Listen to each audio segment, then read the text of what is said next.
Hey everyone. Welcome to AfriHeart Stories, your go-to spot for African tales. Don't forget to like, subscribe and drop a comment. Now sit back and enjoy. Elena rose before dawn, the kitchen bathed in cool blue pre-sunrise light. Her sleeve brushed against the edge of the counter as she reached for the tea kettle, its familiar weight grounding her racing thoughts.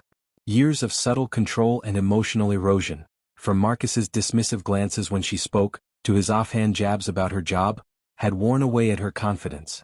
Last night's discovery of his affair and his plans to strip her of her savings had shattered what little hope remained. Today she would reclaim her life. She set 2 fine china cups on the table, Marcus's mother's wedding gift to them, now a weapon in her hands, and measured the exotic Kenyan black tea she'd purchased in secret. The aroma was rich and heady, and for a moment she inhaled deeply, recalling calmer times when warmth had meant love. But that girl was gone. Elena withdrew a slim vial from her apron pocket. The liquid inside was odorless, colorless, engineered to induce a sudden cardiac event and elude routine toxicology screens. Her heart pounded as she uncapped it and released a single drop into the cup destined for Marcus. She steadied her breath, allowed her resolve to cool into numb determination. A soft knock on the back door made her freeze. She slid the vial back into her pocket and placed the tray on the counter, her movements measured. "Morning," Lena's voice called. Elena opened the door. Marcus's mother stood braced against the cool dawn, holding a folded newspaper and a thermos. A polite smile curved Elena's lips. "I made tea," she said. "Thought you and Marcus might like something different this morning." Lena's warm eyes flicked to the tray. "That's lovely of you." She stepped in, smoothing her patterned headscarf. Elena guided her to the chair by the table, then turned to Marcus, who entered moments later, his suit jacket draped over one arm. "I wasn't expecting you," he murmured, surprised. He set down his bag and took a seat opposite Lena. Elena poured first for Lena, then for Marcus, her hand unwavering. The glint of sunlight on the knife-sharp rim of the cup reminded her of every cutting insult she'd endured in their 10 years together. Marcus inhaled the steam. "It smells wonderful," he said. Elena nodded, her mouth dry. Lena lifted her cup and Elena's pulse quickened. Soon, this facade of hospitality would give way to something far darker, and far more just. Lena's lips curved into a contented smile as she sipped, eyes closing briefly in appreciation. Marcus followed suit, his gaze flicking to Elena once. "Very good," he said quietly. Elena stayed behind them, pretending to straighten the tablecloth, heart thrumming like a trapped bird. Moments later, Lena's hand trembled. She set her cup down with a soft clink. Concern flickered on her face. I feel odd," she whispered. Marcus slid out of his chair, crossing the room in 2 strides. "Mom? Lena, talk to me." He reached for her. Elena moved swiftly to the cabinet, retrieved a crystal glass and filled it with water. She returned to find Lena clutching her chest, eyes wide with panic. Elena crouched beside her, voice calm. "Just breathe, I'll get you water." She handed her the glass. Lena took it, but her body convulsed as though struck. Marcus shouted for an ambulance while Elena called emergency services, her tone composed. Pain and a strange relief clashed inside her. For years, Lena's gentle but distant approval had been dangling just beyond reach, and now poisoned. Paramedics burst in seconds later, medical masks and stethoscopes at the ready. Elena stepped back, reciting her account. She collapsed after her tea. She tucked the empty vial discreetly into Marcus's jacket pocket as he knelt beside Lena, tears brimming in his eyes. He looked up and grasped Elena's arm. "What have you done?" His voice cracked. Elena forced a quivering breath.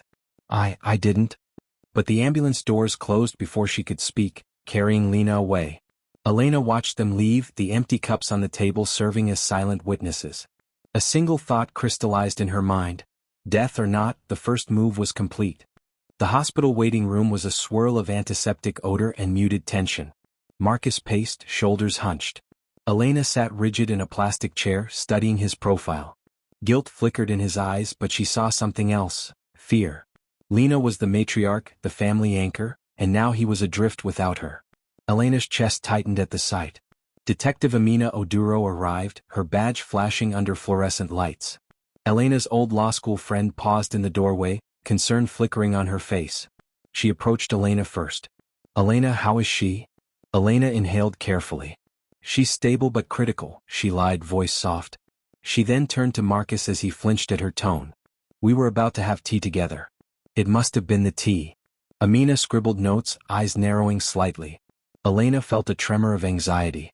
She could not let her friend suspect a thing. She injected subtle details about Marcus's recent erratic behavior. His absenteeism at board meetings, whispered complaints from staff. Amina lifted her gaze and Elena held her stare, sorrowful and sincere. After Amina moved on to interview doctors, Elena rose.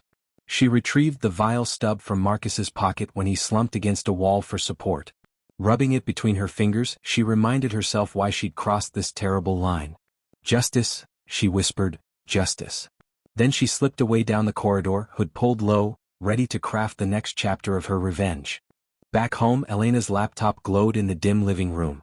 She opened a new email draft, from concernedneighbor@example.com. Subject, possible elder abuse.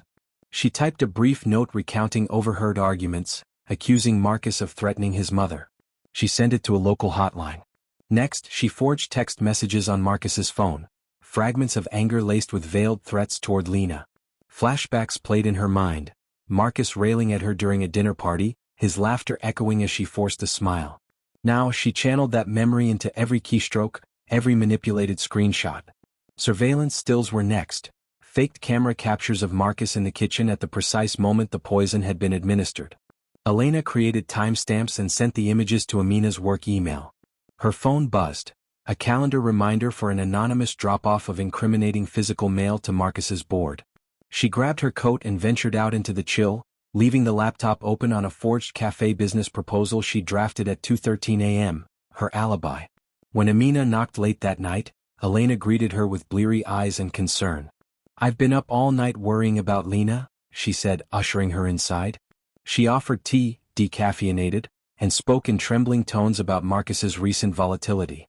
Amina frowned but accepted the cup. Elena's heart pounded. The web was tightening around Marcus and no suspicion fell on her. It took just a few days for rumors to bloom. At Marcus's office, hushed whispers trailed him down corridors. Elena watched him on the news, suit jacket removed, sleeves rolled up, face lined with anxiety as reporters filed out of the hospital. She felt a small surge of satisfaction. She orchestrated the next move, arranging a break-in at their home. She tipped off a locksmith to force a front door lock, then left subtle traces, shredded papers, a kicked-over trash can. She snapped photos with her phone, then emailed them to Amina under a pseudonym. The detective called Marcus in for questioning, his statements growing more tangled. Meanwhile, Elena befriended Lena's night nurse, playing the concerned daughter-in-law. She whispered about Marcus's unspoken cruelty, planting seeds of doubt so that when the nurse reported irregularities, it would echo the narrative Elena had spun. One evening as lightning flashed outside, Elena's phone chimed with an encrypted message, "You're next." She paused, a chill creeping along her spine. She'd thought herself in control, but now someone else knew, someone watching her every move. The war she'd waged against Marcus had begun to circle back. She closed her eyes, exhaled slowly, and steeled herself for the next confrontation. Lena's return home from the hospital was nothing short of miraculous. She walked the front steps with a shaky grace, supported by Elena's steady arm. The townhouse felt both familiar and strange, its walls once echoing laughter now reverberated with guarded whispers. Lena paused at the threshold, inhaling deeply as if to reclaim the air itself. Elena sank into her role of devoted caretaker, masking the part of her that reveled in each fragile breath Lena drew. Inside, Lena settled into her favorite armchair, the fabric worn soft by years of use. "I feel stronger," she murmured, voice rough but determined. Elena knelt before her, offering a glass of water. Her eyes flicked to the medicine cabinet where she had secretly spiked Lena's prescriptions to prolong weakness, and thus, control. But before she could act, Lena caught her gaze. "Why are you watching me like that?" she asked, a flicker of steel in her tone. Elena forced a gentle smile. "Just worried about you." She smoothed Lena's blanket, heart hammering as memories surfaced. Lena's first kindness toward her, the way she had championed Elena's career dreams before Marcus's cruelty drove them apart. Now, those nurturing instincts lay buried beneath layers of resentment and calculation. Detective Amina Oduro arrived that afternoon, her presence as precise as ever.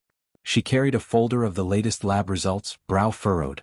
"Liver enzymes are off the charts," Amina said, flipping through pages. Lena's eyes widened, Elena's stomach clenched.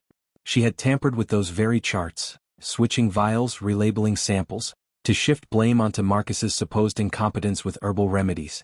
Amina looked from chart to patient, suspicion softening into concern for Lena's well-being. That night, Elena watched Lena sleep from the doorway. Moonlight sifted through lace curtains, illuminating the older woman's serene face. Elena tugged her coat tighter around her shoulders and stepped outside, pulling her hood low. Guilt trailed her like a second skin, but she banished it with a thought. Lena's vulnerability ensured Marcus's downfall. She tapped her phone to review the encrypted message again. "You're next." The words burned on the screen. Elena's pulse quickened as thunder rumbled overhead. Lena possessed a strength born of survival of Elena's scheme, of Marcus's betrayal. If Lena discovered the truth, the entire house of cards would tumble. Elena pressed her back against the cool brick of the porch and vowed she would protect her plan at any cost. Marcus's suspension letter lay open on his desk when Elena slipped inside his study after dinner. The room was silent except for the hum of the overhead lamp. She inhaled the scent of old leather and polished wood, steeling herself. Tonight she would deliver the coup de grace, proof that Marcus had conspired to harm his own mother. Elena booted up his laptop, fingers trembling as she logged in with credentials she'd stolen months ago. Files of financial spreadsheets and dating app messages cluttered the desktop, but Elena knew exactly where to look. She opened a new document and began drafting an email thread between Marcus and his mistress, Rosa, detailed, time-stamped, and damning. They plotted Lena's final removal in cold, clinical language, discussing dosage schedules and emergency response times. Her chest tightened as she crafted each line, recalling Marcus's smooth voice and deceptive charm. He had seemed so humane when promising to support Lena, but only until she stood between him and a larger inheritance. Elena paused, head bowed. This was darker than she'd imagined, even for herself. Yet every forged word weighed in her favor. Once satisfied, she sent the email anonymously to Detective Oduro's work address and to Marcus's board of directors. She watched the delivered confirmations pop up, then powered down the laptop. In her pocket, she felt the stub of the poison vial, a reminder of her first act. Before dawn, Elena slipped out to mail printed copies of the email on crisp stationery, no return address. She dropped them in the corporate headquarters mailbox, her breath visible in the chill. As she walked away, sirens echoed distantly, a prelude to Marcus's unraveling. Back at home, Elena sat on the couch and stared at the ceiling. The final piece was in place, but unease gnawed at her. She had orchestrated every step, yet the warning "you're next" still haunted her. She clenched her fists, determination hardening. Marcus would pay for his sins and no one would stand in her way. Within 24 hours, news of the incriminating email thread spread through Marcus's company like wildfire. He was hauled into board meetings, his suspension extended, his reputation in tatters. Elena watched him on the evening news, head bowed, voice trembling as he denied authorship. His eyes, once so sure, now darted like trapped prey. Elena attended the press conference disguised in a simple wool coat and sunglasses. She stood near the back, feigning concern. Reporters lobbed questions. Why forge emails? Who benefited? Marcus's answers were muddled, and each stumble only deepened the scandal. Elena felt a dark thrill, justice served, but also a tightening knot of guilt. That night, Marcus returned home, shoulders slumped. He paused at the door, glancing at the gleaming silver tray on the console table. "Elena," he called, voice hollow. Elena emerged, brushing imaginary dust from her apron. "I saw the news," she said softly. "I'm so sorry." He met her eyes, searching for comfort. She offered him a tremulous smile. Over the next few days, colleagues and former friends avoided Marcus on the street. Anonymous tip lines buzzed with calls about elder abuse. Elena discreetly monitored the detective's case file online, noting each development. Marcus's defenses crumbled under public outrage. In the hush of the early morning, Elena realized the full scope of her actions. Marcus's life lay in ruin, professional, personal, and potentially criminal. She had dismantled him piece by piece, but in the process had sacrificed her own innocence. She closed her eyes, tasting both triumph and despair. Tomorrow the trial would begin, and with it, the true cost of vengeance would be revealed. Marcus sat alone at the breakfast table, staring at a single untouched cup of tea. Elena refilled his mug with decaf, her reflection wavering in the steaming surface. He reached for it but hesitated, as though uncertain if trust still flowed through their home. She lingered behind him, watching the minute tremor in his hand. Memories flooded her mind. Their wedding day, Lena's proud smile, Marcus's gift of a first-edition novel, the gentle lull of their early mornings. All of it felt distant, twisted by lies and poison. The fabricated evidence that once felt empowering now felt like shackles around her heart. Detective Oduro arrived unannounced, her notebook in hand. She asked Elena to come speak with her in private. In the study, Amina's gaze was piercing. "Did you know about the message Rosa sent?" she asked, referring to the mistress's alleged correspondence. Elena's pulse rattled. She masked her shock and feigned ignorance, supplying just enough detail to seem helpful. Amina studied her as if deciding whether to press further. Elena's throat tightened. One false move and her entire scheme could collapse. Back in the living room, Elena found Marcus staring at family photos on the wall. Lena's newly healed smile, their wedding portrait, snapshots of happier times. Marcus's voice, quiet and broken, stopped her. "I'm sorry, for everything." Elena's breath caught. She felt a surge of compassion for the man she had destroyed. But compassion would unravel the truth. She managed a sympathetic nod. "I know." That night, Elena lay awake, guilt coursing through her veins. The mask of righteous revenge was slipping, and she wondered if the price of justice had become too high. The courthouse lobby buzzed with reporters and onlookers as Elena and Marcus arrived separately. Elena's heart pounded in her ears. The trial had begun. Inside, the judge's gavel echoed sharply. Prosecutors presented the forged emails, the tampered lab reports, the anonymous tips. Every strand of Elena's web laid bare before the jury. Marcus trembled as each piece of evidence was read aloud.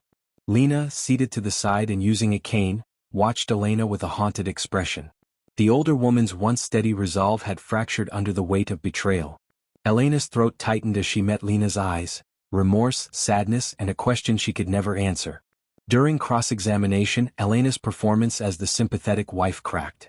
Under pressure, she admitted to forging certain documents, but insisted her actions stemmed from fear and abuse at Marcus's hands.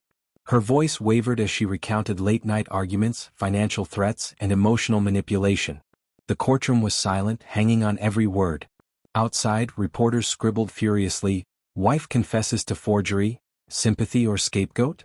The line between victim and perpetrator blurred. Marcus's attorney argued provocation, but the prosecution countered that Elena's premeditation and calculated cruelty could not be excused. As the day wore on, Elena realized that in seeking vengeance she had become the architect of her own downfall. The final blow fell when Lena took the stand. Her voice was soft but steady as she described the kindness Elena had once shown, then the terror of that poisoned morning. Tears glistened in her eyes as she spoke of love twisted into violence. When the judge adjourned for the day, Elena left the courtroom a different woman, her revenge fulfilled, but her soul forever marked by betrayal's toll. Elena awoke to the sound of church bells, a gentle reminder that it was Sunday and her community service at the women's shelter would begin in an hour. She lingered in bed, tracing the faint scar on her wrist from the vial's stub, a daily token of her darkest choice. Today she would turn that past into purpose. At the shelter, she greeted the other volunteers with a soft smile. Sister Amara, the head counselor, embraced her. "We're so glad you could join us, Elena," she said, handing over a stack of soup containers. Elena donned an apron and moved through the line of women receiving meals, noting their weary eyes and guarded hopes. Each grateful "thank you" felt like a small reprieve from her guilt.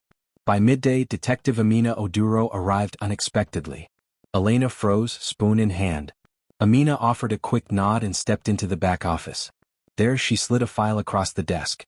"I've reviewed the evidence," Amina began quietly. "We're closing in on the mistress, Rosa. She's confirmed to have no involvement. Marcus's emails have been traced back, they're forgeries." Elena's heart clenched. This twist could unravel everything. She masked her concern. "What now?" Amina's eyes softened. "I can't arrest you yet, not without Lena's testimony. But I believe your motives sprang from years of abuse." Elena nodded, relief and dread warring in her chest. After Amina left, Elena retreated to her small apartment above the shelter's kitchen. She pulled a faded photograph from her pocket. Herself and Lena at a Christmas dinner years ago, so much warmth then. She set it on her makeshift desk and sorted through the remaining pages of her journal. The entries detailed every step of her plan, every justification born of frustration and despair. Elena locked the journal in a drawer she vowed to never open. Instead, she drafted a proposal for a permanent scholarship fund in Lena's name, an ironic tribute to the woman she had poisoned. She emailed it to the shelter's board, hoping to transform her actions into lasting good. Late that evening, Marcus's voice echoed in her head, his broken apology from weeks ago. Elena exhaled and slipped on her coat. She walked home under a sky streaked with violet, determined to build a new identity from the ruin she had wrought. Lena sat by the window, sunlight pooling on her lap. She held Elena's discarded journal in trembling hands. It had been left unattended on the shelter's desk. Elena had been careless. At first, Lena's eyes skimmed the neat handwriting, clinical notes on toxins, timestamps, and forged emails. Confusion turned to horror as she realized the author was her daughter-in-law. A flashback pierced Lena's mind. The first Christmas they had spent together, Elena's laughter as she placed a homemade ornament on the tree. How easily hope had blossomed then. Now that memory was a cruel knife twisting in her chest. Elena found Lena flipping through pages in the hallway of the shelter. "Lena?" Elena said, voice tight with concern. Lena held up the journal, pages fluttering like wounded birds. "What is this?" she whispered. Elena's face drained of color. "I can explain," she began, but her words faltered under Lena's accusing gaze. "Explain how you plotted my demise?"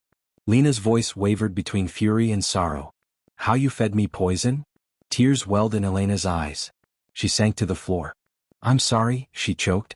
I thought I was saving myself." Lena stepped back, tears streaming. "You destroyed my body. You destroyed my son's life." She closed the journal with a snap. "I trusted you." A quiet settled between them, two women bound by blood and betrayal, each betrayed by the one they loved. Dawn's gray light crept through the shelter's windows as Elena waited in the reception area. Lena sat across from her, shoulders stiff. Amina Oduro approached, badge in hand, expression unreadable. "Elena, this is it," she said softly. Elena rose.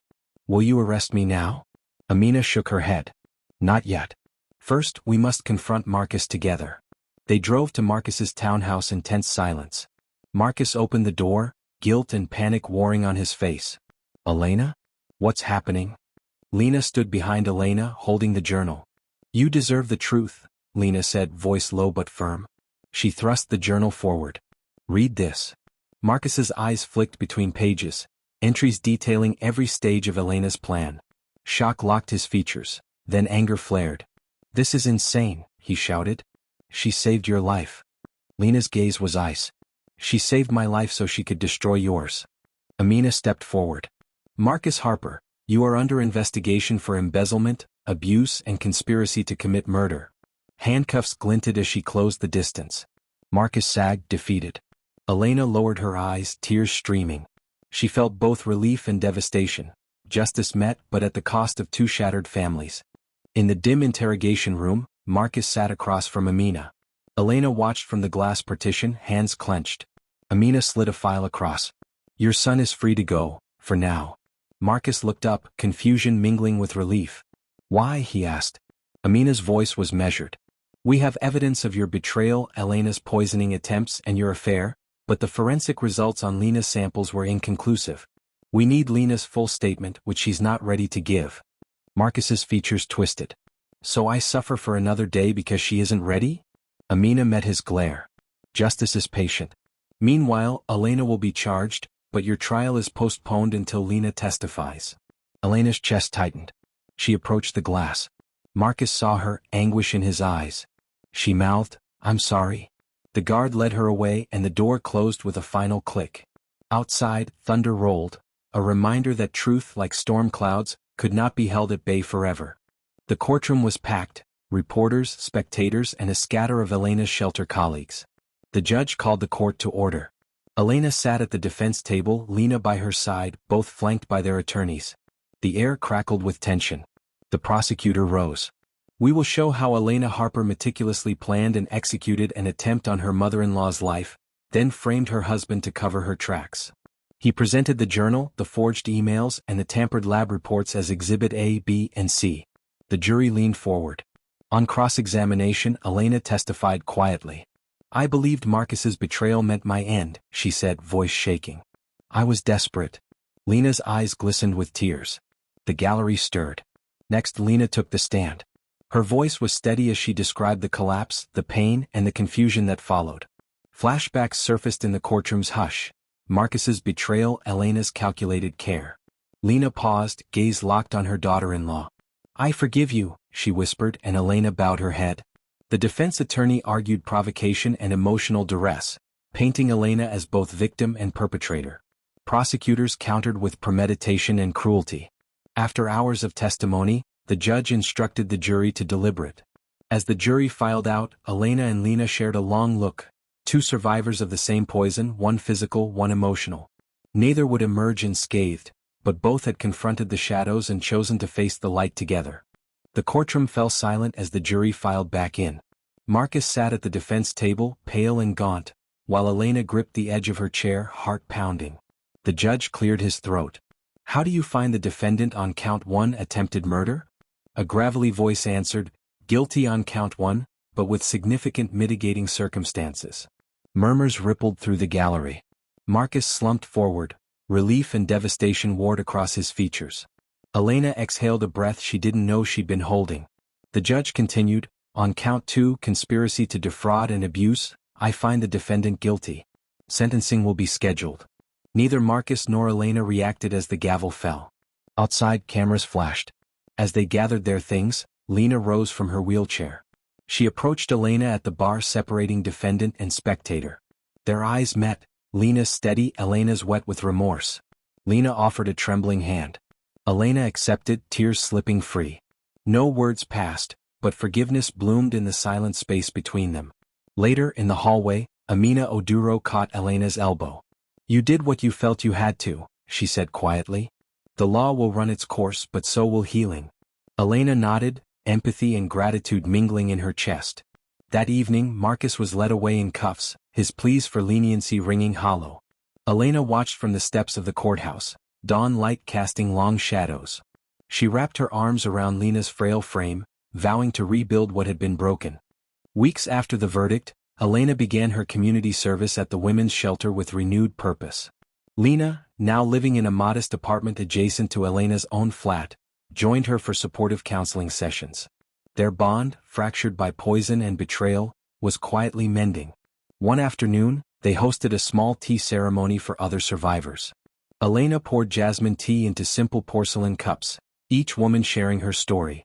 Lena listened, offering gentle encouragement. Elena watched her mother-in-law's compassionate smile and felt a pang of gratitude for the very woman she had once tried to destroy. At home, Marcus's absence was a hollow echo. Elena found his old coffee mug still on the shelf. She slowly gathered them into a box marked "to return." It felt like shedding old skin. One evening, she placed them on the doorstep of his new apartment, ringing the bell, then stepping back into the shadows. Detective Oduro stopped by that night, holding a file of Marcus's post-release monitoring reports. "He's out on strict probation," Amina said. "He's trying to make amends, but it'll take time." Elena offered a small nod. "I hope he finds peace." Together, Elena and Lena trimmed the hedge in front of their shared courtyard, planting lavender, symbol of serenity and devotion. As dusk settled, Lena pressed a bloom into Elena's hand. "We grow together now," she whispered. Elena smiled through tears, root and branch at last united. Elena's cafe, Second Chances, opened on a bright Saturday morning. The aroma of freshly baked bread and cardamom lattes beckoned neighbors inside. Lena stood proudly beside her at the ribbon-cutting ceremony, scissors in trembling hand. Elena's speech was brief but heartfelt. "Every one of us deserves a second chance. Here we begin again." Applause filled the small space. Inside, community members, abuse survivors, shelter volunteers, curious locals, lined up for pastries and warm conversation. Elena poured cups of tea, offering each guest a listening ear. Lena took orders, recounting her own journey to those who asked. Soon, the cafe buzzed with stories of resilience and hope. That afternoon, Marcus appeared at the window, watching from the sidewalk. He lifted a timid hand in greeting. Elena met his gaze, heart fluttering. She nodded once, then turned to knead dough behind the counter. Marcus let the moment pass, understanding that some doors remain open only on new terms. As the sun dipped low, Elena locked up, wiping down tables. Lena joined her, and together they stacked chairs, their shadows stretching long across the floor. "We did it," Lena said softly. Elena leaned her head on Lena's shoulder. "Yes, we did." Even as life in the cafe flourished, nighttime brought Elena restless dreams. She awoke in sweat, reliving Lena's gasp at the breakfast table, Marcus's anguished howl, her own calculated calm. Guilt whispered that her redemption was unearned. In therapy sessions mandated by the court, Elena confronted the ghost of her worst self. She spoke of anger, humiliation, and the moment she chose poison over dialogue. Lena attended some sessions, listening and then offering forgiveness in gentle words. One evening, Elena found a note slipped under her apartment door. An anonymous confession that someone had tampered with Lena's medical tests, even beyond what Elena had done. Panic clawed at her chest. Memories of betrayal cut sharper than any blade. She alerted Amina, who investigated and discovered an old colleague of Marcus's seeking revenge on both spouses. The threat neutralized, Elena realized that healing required vigilance against both old and new shadows. As she closed the cafe, Elena paused at the empty table where Lena once collapsed. She placed a single lavender sprig from their courtyard in the cup, a reminder that growth often springs from the darkest soil. 1 year after that fateful breakfast, Elena and Lena hosted a freedom tea at Second Chances. Survivors, neighbors and even Marcus, suitably distanced, gathered in folding chairs beneath a canopy of wisteria. Elena raised her cup, to new beginnings. Lena followed, voice steady, to forgiveness. In unison the crowd sipped, a ripple of warmth spreading through the morning air. Marcus lifted his own cup from the back row, no invitation needed to witness redemption. Elena inhaled the fragrant steam, eyes on Lena's bright smile. The bitterness of the past had been steep, but today's brew was sweetened by hard-won peace. As the sun climbed, laughter and stories bloomed around them. Elena closed her eyes and savored the moment. She was free, free of fear, of resentment, of poison. The long path to healing had led here, to a single sip of grace shared among those brave enough to begin again. Liked it? Thumbs up, subscribe and join the AfriHeart fam. Your support fuels our stories. Until next time.